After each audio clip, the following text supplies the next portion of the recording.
Bonjour les amis, aujourd'hui je souhaite vous faire cette fois-ci non une vidéo, une postcard.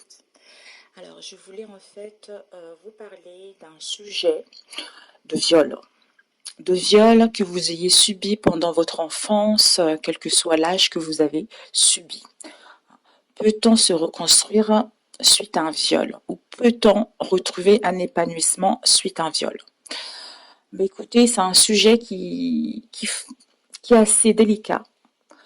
J'ai pas mal de personnes en fait que j'ai en coaching en privé, qui ont eu pas mal de viols dans leur vie et ils ont eu beaucoup du mal à, à faire confiance à certaines personnes par la suite. Et moi, je voulais vous raconter justement mon expérience à moi pour, en fait, je donnerai une synthèse par la suite. Mais écoutez, je sais que ce n'est pas facile pour les femmes ou les hommes qui ont subi ça. Euh, Je vais vous parler par rapport à ce que moi j'ai, mon expérience de vie, ça ne regarde que moi, hein. Par rapport à ce que j'ai vécu et comment moi je vois les manières, la façon de la vie. Voilà, cette leçon, cette vie que j'ai choisie pour vivre cette situation. Alors, je suis née en Afrique, j'ai pas connu mon père, j'ai vécu avec ma mère et ma grand-mère. Donc après, ma grand-mère, elle est décédée, mon grand-père, il est décédé avant. Et ensuite, en fait, j'ai plus été éduquée par ma grand-mère que ma mère, ma propre mère. Et quelques années, j'avais 6 ans. 6 ans, mon grand-père est décédé. Et puis, le jour de Noël, mon grand-père est décédé. Et puis, à la bonne année, ma grand-mère, elle a suivi par la suite.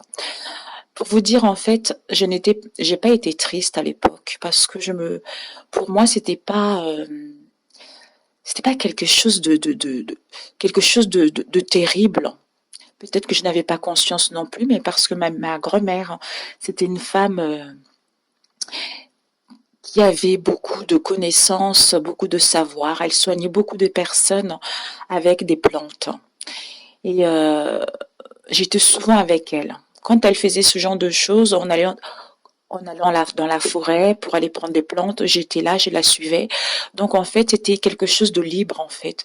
Comme mon grand-père est décédé, bon, elle était triste, mais c'était pas une fin en fait. C'était pas une fin, c'était pas un drame. Comme si chez nous la mort est mieux vue, hein. On sait que ce n'est pas une fin en soi.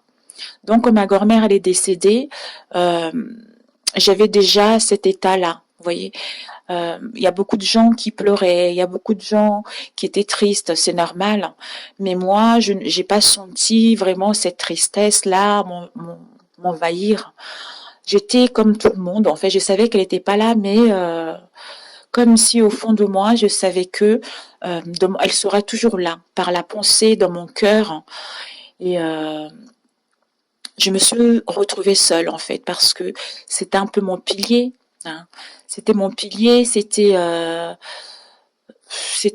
voilà, en fait. Elle était là, elle prenait soin de tout le monde, c'était un peu la gardienne de la famille. Elle avait un sacré caractère, ma grand-mère, Constance. Et ensuite, ma mère, en fait, elle avait beaucoup de choses à faire dans sa vie, elle était pratiquement jamais là. J'avais une grande sœur qui vivait avec son papa et c'était pas loin de chez nous.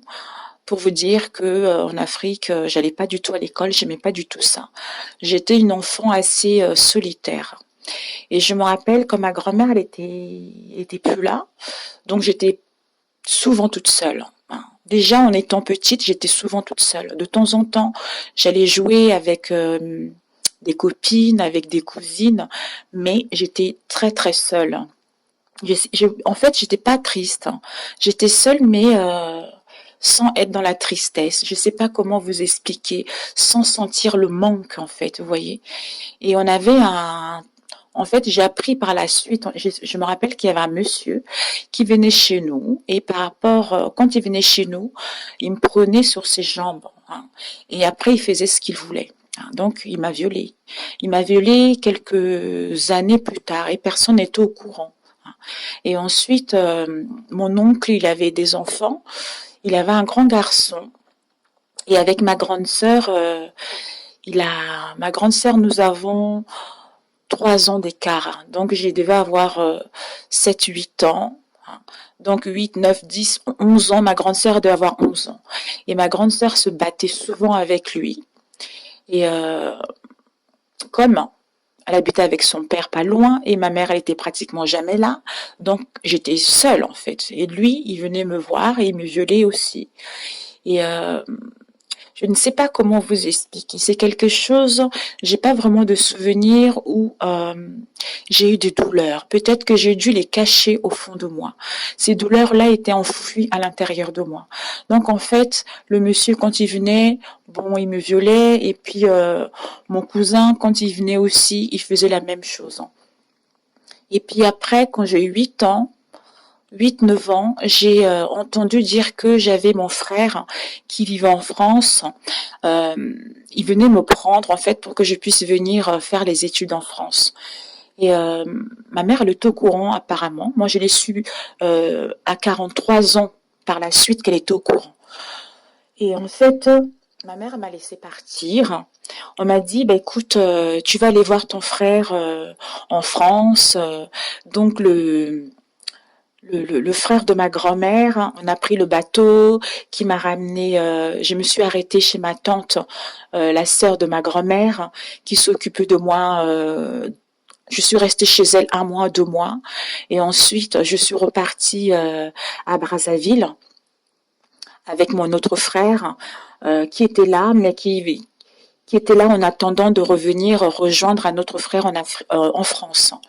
Et du coup, je me suis retrouvée en Afrique, disons retrouvée. J'étais en Afrique et j'étais avec le frère d'un frère à moi. En fait, c'est mon demi-frère. Chez nous, il n'y a pas trop de demi-frères. On est tous des frères et sœurs et puis voilà. Et on habitait dans une cour et on avait des voisines avec qui on s'entendait bien. C'était comme la famille. Ils avaient une fille qui devait avoir 18 ans. Et je me rappelle, elle voulait que j'aille dormir avec elle. Et donc la nuit, quand j'allais dormir avec elle, parce que elle me faisait faire des choses assez étranges, vous voyez. Donc c'était en quelque sorte un viol aussi, hein, vous voyez. Elle trouvait son plaisir comme ça. Donc tous les soirs, elle voulait que j'aille dormir avec elle. Et ça, je l'avais jamais dit à qui que ce soit. Et ensuite, je suis arrivée à Brazzaville. Et de Brazzaville, j'ai eu la femme de mon frère, justement de France, qui est venue de la France pour venir me chercher. Elle, elle est d'abord venue me voir. Elle m'a ramené des cadeaux, des poupées, étant donné que quand j'étais petite, j'ai toujours rêvé d'avoir une poupée parce que j'avais pas de poupée. Et j'avais fabriqué une poupée avec d'autres matières naturelles, mais c'était pas une poupée quoi. J'avais des copines qui avaient des moyens, eux ils avaient des poupées, des cadeaux, tout ça. Mais moi je n'avais jamais eu de cadeaux en fait parce que ma mère elle faisait du mieux qu'elle pouvait pour nous nourrir, pour oui subvenir à sa famille, surtout à moi puisque j'étais la seule qui était restée avec elle. Et ensuite,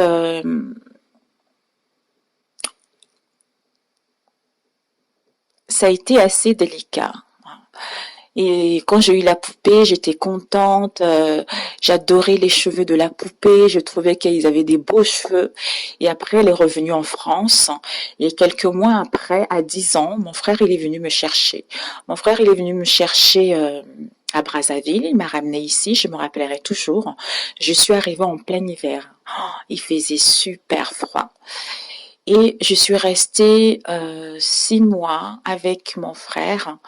Et puis après, j'ai été dans les foyers parce que ça s'est pas très bien passé, etc. Et quand je suis partie dans les foyers, j'ai toujours eu de la chance dans ma vie.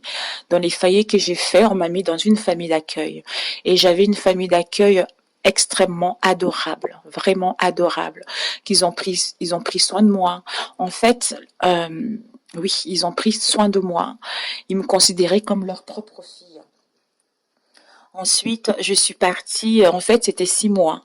3 mois, non, c'était 1 mois au début, c'était le foyer d'urgence. 1 mois, ensuite, je suis restée 2 mois. Et puis après, on m'a mis dans un autre foyer dans le 94 à Thiers. Et à Thiers, je me rappelle, j'avais mal au ventre. Et c'était dans la nuit. Je suis partie voir un éducateur pour lui dire que j'avais mal au ventre. Et puis il m'a fait allonger sur le lit. Et puis il me dit je vais te masser le ventre. Et puis après tu vas te coucher. Et puis finalement j'ai trouvé ça un peu bizarre. Et il m'a violée. Il m'a violée et j'avais jamais dit à qui que ce soit. Une fois, j'avais ma meilleure copine et j'ai parlé à ma meilleure copine. Je lui ai raconté l'histoire et par contre, elle s'est pas tait, quoi. Elle m'a dit non, on va pas laisser passer ça. Vu ce que tu as vécu, c'est hors de question. Et le lendemain, elle a parlé au directeur et puis le directeur m'a appelé. Je lui ai expliqué la situation. Et on m'a mis dans un autre foyer, en fait. Un autre foyer, cette fois-ci, toujours dans le 94, mais à Villiers-sur-Marne. Et l'éducateur en question, apparemment, il a jamais été renvoyé, quoi. Donc, c'est une affaire qui a été étouffée, comme on dit. Et ensuite, de Villiers-sur-Marne, j'ai continué mes études. Après, je voulais me diriger dans la mode, hein, faire de la couture. Et puis après, bon, je me suis dit, bon, j'avais envie de travailler en fait parce que les études, j'étais pas trop branchée ça et j'avais envie de travailler. J'ai fait une formation d'alternance de secrétariat et puis ensuite d'assistant de direction et c'est ainsi j'ai pu gagner mon indépendance, tout ça. Et quand j'ai commencé à gagner mon indépendance, en fait, avec du recul, je peux vous dire que j'avais pas tout à fait conscience. En fait, je vivais la vie sans vraiment repenser à ce que j'avais eu pendant mon enfance, tout ça, en fait. Je vivais ma vie comme ça, mais j'avais le manque de confiance en moi. Je ne disais pas les choses telles qu'ils étaient, mais dans les foyers que j'ai faits, vraiment, je vous assure, j'ai toujours été correcte. Hein. D'ailleurs, quand je partais de foyer, apparemment, il y avait toujours des échos extrêmement favorables à mon sujet. J'ai toujours eu comment dire, ah zut, j'ai oublié le nom. J'ai toujours mon règlement, voilà, mon règlement à part par rapport aux autres, parce que les éducateurs, les directeurs, ils estimaient que j'étais assez mature pour justement me faire confiance parce qu'ils savaient que on pouvait me faire confiance et que si on me laissait le libre arbitre de me laisser sortir et que j'allais pas dérober en fait à ce règlement-là. Donc malgré ce règlement-là, mais je respectais, en fait je profitais jamais. En fait j'ai toujours fait des choses sans vraiment aller vers les excès sans vraiment nuire à qui que ce soit. Et puis après, je commençais à rencontrer les garçons. Quand je rencontrais des garçons, bon, c'était pas, vous savez, je suis jamais tombée amoureuse, être love avec un homme, tout ça. Je tombais amoureuse, mais au niveau des rapports, c'était assez, c'était sans plus, voilà. Au niveau des rapports sexuels, c'était sans plus. Sans plus, bon, j'ai continué ma vie comme ça. J'ai gagné mon indépendance et j'étais ravie. Je travaillais un peu partout. Et je me rappelle, j'avais quand je commençais à travailler, je rencontrais un homme et je disais bon, j'aime beaucoup, je voudrais bien faire assistant de direction. Il cherchait dans l'audiovisuel un poste d'assistant de direction et il fallait un BTS assistant de direction parce que j'ai pas été au bout jusqu'au BTS assistant de direction. Et il m'a dit bah écoute, puisque ça s'est toujours bien passé, pourquoi tu dis pas que tu as le BTS assistant de direction? Ils n'auront jamais vérifié. Et puis je l'ai mis sur mon CV et puis après bah écoutez, on m'a appelé pour un poste dans l'audiovisuel. Donc ça marchait. Ils m'ont eu en entretien et j'ai été prise. Donc j'avais une mission d'intérim d'un mois et puis finalement la mission a duré 1 an. J'ai travaillé dans plusieurs chaînes de télévision. Et puis ces domaines-là m'attiraient beaucoup. Ensuite, j'ai travaillé dans les grandes maisons de mode également. Et j'aimais beaucoup, c'était des choses qui me passionnaient. J'ai travaillé dans la comptabilité, je travaillais dans l'immobilier. En fait, j'ai fait tout. Et ensuite, arrivée à 24 ans, 25 ans, j'ai rencontré un homme très très charmant, tout ça. Et ça s'est très très bien passé et j'ai eu ma fille. Au bout de 7 mois de relation, je prenais la pilule, j'ai eu ma fille. Et je suis au bout de 4 mois que j'étais enceinte. J'avais mes règles normalement. Et bien quand je l'ai su, mes amis, c'était vraiment catastrophique pour moi. Je me suis dit waouh, qu'est-ce que c'est pas possible. Je suis pas prête à être une maman. Hein. Donc j'ai déprimé, j'étais malheureuse, je voulais pas garder l'enfant. Et je me rappellerai toujours, j'ai tout fait pour enlever l'enfant, impossible d'enlever l'enfant. Et je me rappellerai la première fois quand je suis partie déclarer ma grossesse au niveau de la CAF. J'étais assise et j'ai vu une petite métisse de 2 ans qui vient vers moi, qui me regarde et qui me tend la main et qui me dit, qui me fait un gros bisou. Et à partir de là, j'étais attendrie par cette petite fille. Je me suis dit, waouh, qu'est-ce qu'elle est belle. Elle est trop belle, elle est gentille, tout ça. Et puis en rentrant, je me suis dit finalement je garde, je garde mon bébé. Euh, et puis il y a eu des complications avec le père par la suite. Et j'ai gardé mon bébé, même si ça s'est pas bien passé avec lui. J'ai gardé le bébé. Donc en gardant le bébé, j'ai fait un bébé toute seule. Un bébé toute seule. C'est pour vous dire que par la suite, il y a eu plein de choses qui se sont passées. Et puis après, j'ai rencontré l'homme avec qui je vis actuellement. On s'est rencontrés comme ça dans les transports en commun. Et c'est par lui que j'ai appris que... non, c'est par lui il fallait que je travaille sur moi, c'est-à-dire tout ce que j'avais oublié, tout ce qui est enfoui en moi depuis des années, les viols que j'ai eus depuis de nombreuses années. Et il fallait en le rencontrant, il fallait que je travaille sur moi. Et je l'ai rencontré, ça s'est bien passé, tout ça. On s'est dit au début, non, chacun chez soi. Il n'y a pas de sérieux, hein, donc on voulait pas. De toute façon, moi, je voulais pas du sérieux, donc lui non plus. Et cette relation a duré 1 an, 2 ans comme ça, hein, pas de sérieux. Et après, on s'est dit bon, c'est un peu dommage là. C'est dommage parce que on a chacun un logement, chacun a son appartement. F3, moi je suis toute seule, j'ai mon F3, toi tu es toute seule avec ta fille, vous avez un F3, moi je paye 825, lui également pratiquement la même somme. On se dit bon, on va s'y mettre à deux et puis on verra bien. On s'est mis à deux et puis après on a voulu trouver plus grand, on a déménagé et ensuite on a encore redéménagé. On a acheté ici où nous sommes actuellement et c'est à partir de là j'ai continué à travailler tout ça et puis je suis tombée enceinte. Et au bout de 6 mois, comme j'avais une césarienne pour ma première fille et donc pour ma deuxième fille, ça tiraillait un peu. Donc j'ai arrêté le travail et je me suis dit, bon, comme j'arrête le travail, donc j'étais amenée, en fait, je voulais m'installer en tant qu'indépendant. Ensuite, j'ai créé mon entreprise pour les professionnels dans les extensions naturelles et des soins capillaires pour les cheveux, des lissages, des botox, tout ça, tout ce qui est vraiment le lissage brésilien, tout ça.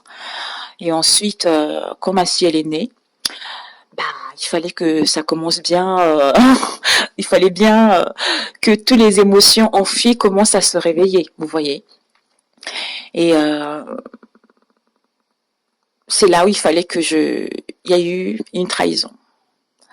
Il y a eu une trahison, et par rapport à cette trahison, quand j'ai appris la trahison, ça a été un choc émotionnel, et tout est revenu en fait, ouais, j'étais tellement anéantie d'avoir appris ça. J'étais tellement dégoûtée d'avoir appris ça. Et j'ai perdu confiance en moi. Et mon corps déjà, avec tout ce qui s'était passé avant, j'appréciais mon corps, mais sans plus. Vous voyez, sans plus. Et bah, cette trahison a fait que j'avais perdu, j'avais un peu le manque de confiance en moi. Et ben là, c'était totalement ça, quoi. J'ai touché le fond. J'ai touché le fond. Et c'était difficile. Et puis mon entreprise, j'avais plus le temps de m'en occuper. J'étais dans un mal-être profond. Et ça a duré 11 ans, hein, mes amis, 11 ans. 11 ans, cette histoire. Et tous les démons qui ont fait surface, c'est-à-dire la blessure de l'abandon, puisque j'ai pas eu ma maman, hein. J'ai pas connu mon père, hein.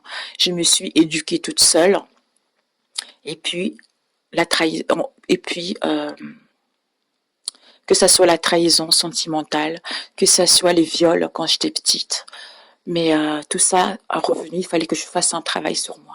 Il fallait que j'apprenne à m'aimer davantage. Il fallait que j'apprenne à apprécier ce corps que j'avais oublié.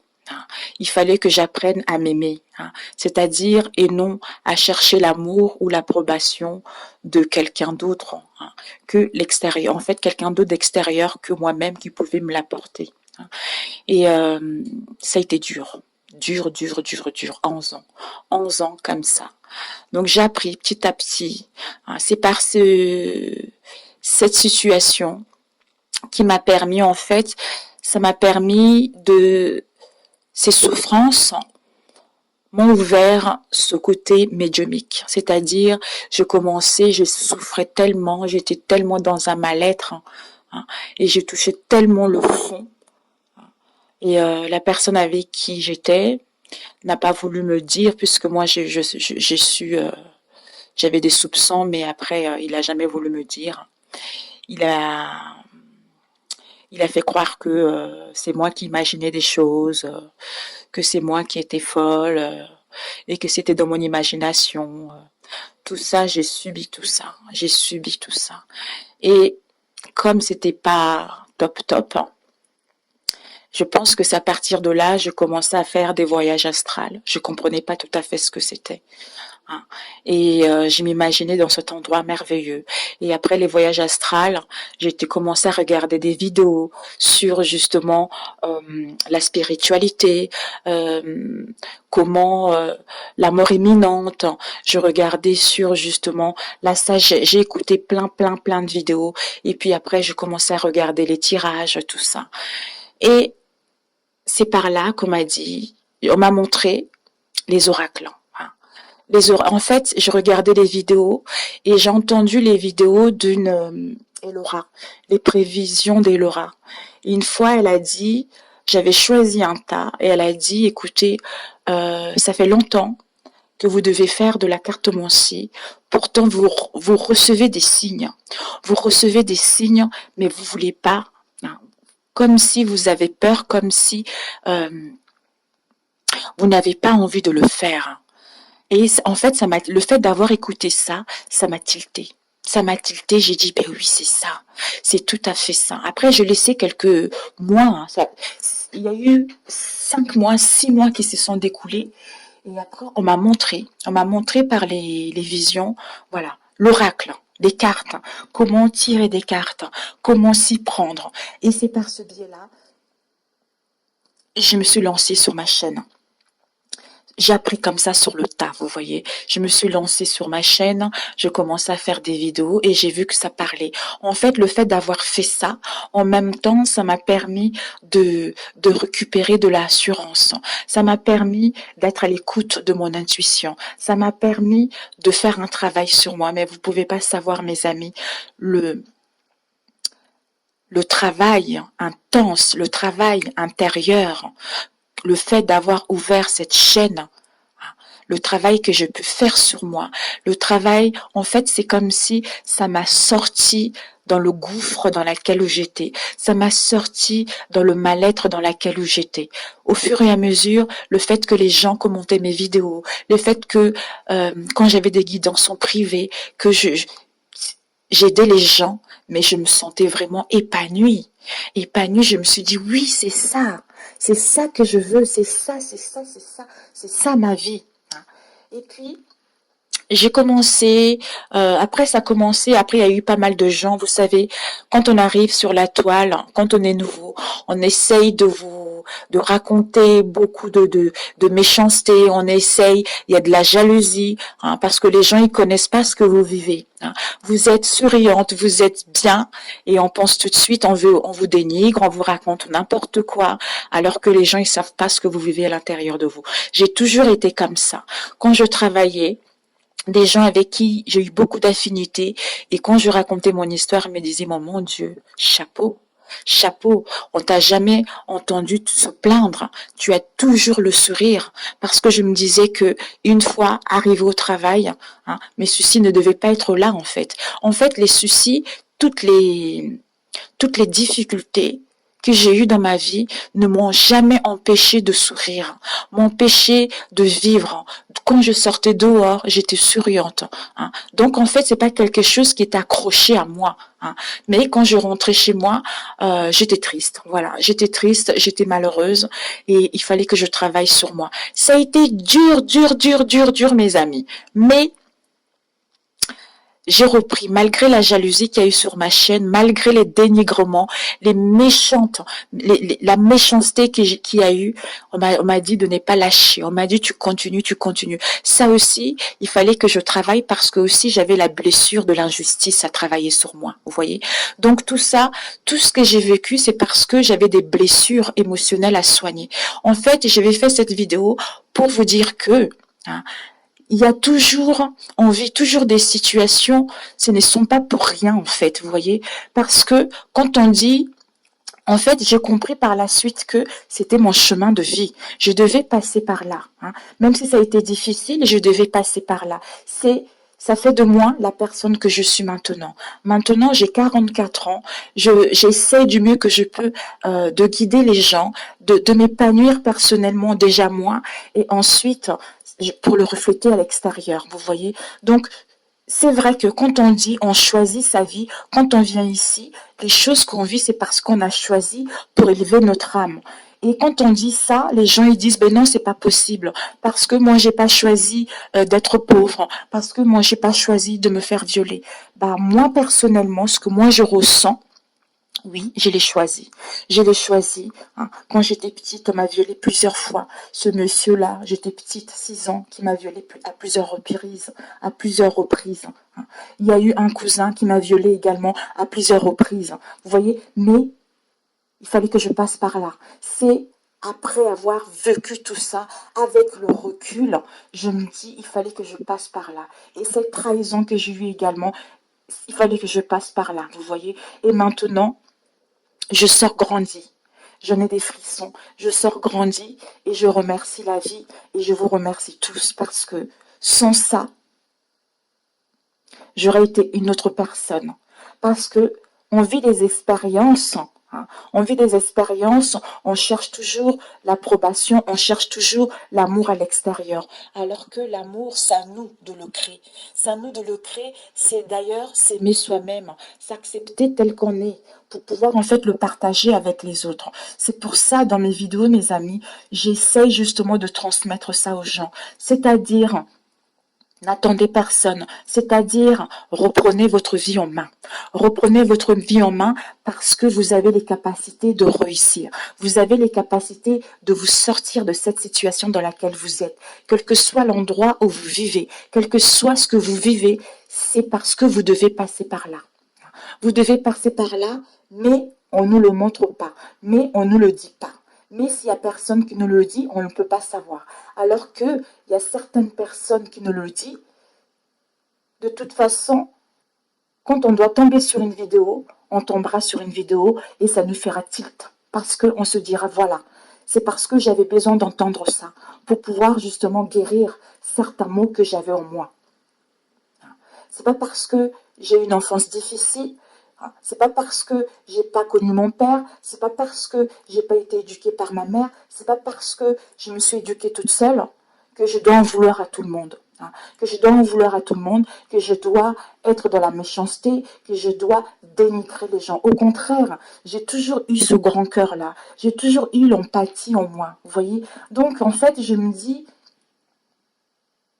finalement, Au début, j'avais un peu la rancœur, tout ça. Mais en fait, c'est toujours momentané. Vous voyez, c'est toujours momentané. Ce n'est jamais durable. Parce que je suis quelqu'un qui n'est pas rancunière. Je suis quelqu'un qui aime déconner. Je suis quelqu'un qui aime la vie. J'aime les gens. Mais j'aime de temps en temps être seule. Hein. Parce que le fait d'être seule, ça me permet aussi d'être à l'écoute de moi, d'être à l'écoute de moi, d'être à l'écoute des signes. Hein. J'ai des amis, je n'ai pas beaucoup, vous voyez, je n'ai pas beaucoup d'amis. J'ai beaucoup j'ai certaines personnes qui font de la cartomancie sur YouTube, hein, auxquelles j'ai communiqué avec eux, mais ils savent pas qui je suis, vous voyez. J'ai communiqué avec eux avant de... Ils savent pas que j'ai une chaîne. Hein. Ils savent pas que j'ai une chaîne.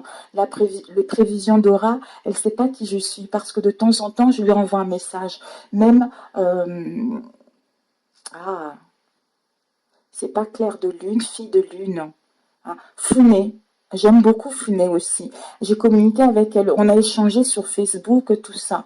Hein. Il y en a aussi une qui avait parlé de moi. Vraiment, je le remercie infiniment. Désolée que que je me souvienne pas de son prénom.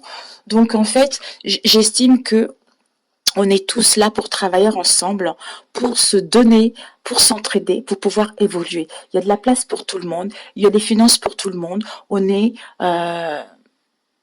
même si on n'est pas là pour s'aimer, mais ayant cette intelligence de respecter le travail de chacun. De chacun parce que on ne connaît pas la vie des autres. Parce que le fait de critiquer les gens, le fait de voir quelqu'un qui est bien, hein, j'ai toujours été comme ça. En fait, quand je tourne ma vidéo, mes amis, là, ça fait beaucoup parce que j'essaie de m'améliorer tout le temps. Des fois, je suis bien. J'ai de la joie. Après, je regresse. Vous voyez, on est tous pareils. Après, on est en régression. Mais après, on se dit, mais zut alors, zut, il faut que j'essaye de me reprendre en main.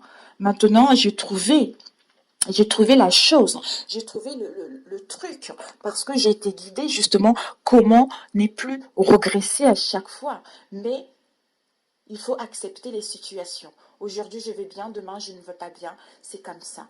Mais j'ai le pouvoir justement de transformer le pas bien en quelque chose de bien. Vous voyez, c'est ça. Donc, en fait, ce que j'ai voulu faire cette vidéo, c'est pour vous faire prendre conscience que,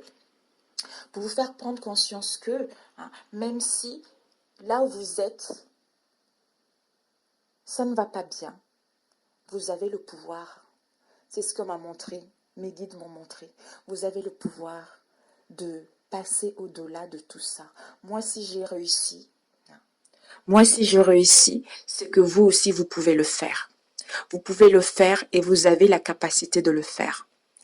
Donc, j'espère vraiment que ça va vraiment aider à certains d'entre vous. Je le fais pas ça pour faire ouais, le buzz, c'est même pas ça. C'est pas du tout mon style, en fait. C'est parce que je me dévoile à vous à cœur ouvert. Hein. Ça fait trop longtemps que j'hésite à le faire. Et là, je pense que le moment est venu de le faire, tout simplement. Le moment est venu de raconter un peu ce que j'ai vécu. Et puis, voilà. Voilà. Donc, la prochaine fois, je pense que j'ai plein de vidéos à faire. Je vous parlerai aussi pour d'autres vidéos la prochaine fois. Voilà. La prochaine fois, je vous dirai, je sais vers quel domaine je suis invitée à aller parce que je suis encore, mais je suis quelqu'un on me guide beaucoup. On me guide beaucoup et on me montre vers quelle voie me diriger. Mais au début, j'ai eu beaucoup de mal, hein, puisque je vous ai dit, on a voulu me faire prendre pour une folle et que j'imaginais et que je n'étais pas nette, tout ça. Donc du coup, j'avais énormément perdu confiance en moi et là, le fait d'avoir fait ce gros boulot sur moi, bah, je retrouve l'assurance et je sais que je suis sur la bonne voie.